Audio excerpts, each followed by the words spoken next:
మనలో ఉండటం, మన లోపల మనలో జీవించటం, మనలో నివాసం చేయటం ఎంత భాగ్యం అండి. ఆయన మనలో ఉండాలంటే మనం ముందు ఆయనలో మనం నిలిచి ఉంటే ఆయన మనలో ఉంటాడు. భక్తి జీవిత రహస్యం. నేను అనుకున్నాను ఇంతకుముందు ఈ యాడ్ ఆగిపోయిందని అనుకున్నాను. ఈ యాడ్ ఆగిపోలా, ఇప్పుడు కూడా వస్తా ఉంది. మొన్న ఒక చోట కనపడింది. భగవంతునికి భక్తునికి అనుసంధానమైనది అంబికా దర్బార్ బత్తి కనపడింది. అరే ఇది ఆగిపోయింది అనుకున్నాను, ఇంకా వస్తానే ఉందా అనుకున్నాను.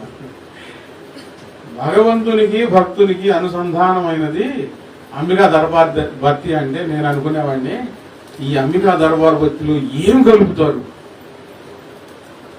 దేవుని దగ్గరకు భక్తుని చేరుస్తుందంటే, దేవుడు భక్తుని దగ్గరకు వస్తున్నాడంటే ఏమి కలుగుతున్నారు అనుకునేవాడిని.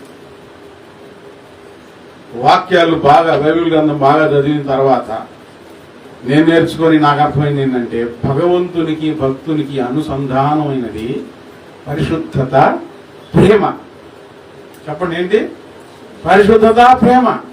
మనలో కుళ్ళు కుతంత్రాలు అసూయలు మనసులో ఉంచుకొని సామ్రాన్ని గడ్డి వెలిగించి దేవుని ముక్కుగాడ పెడితే ఏం ఉపయోగం?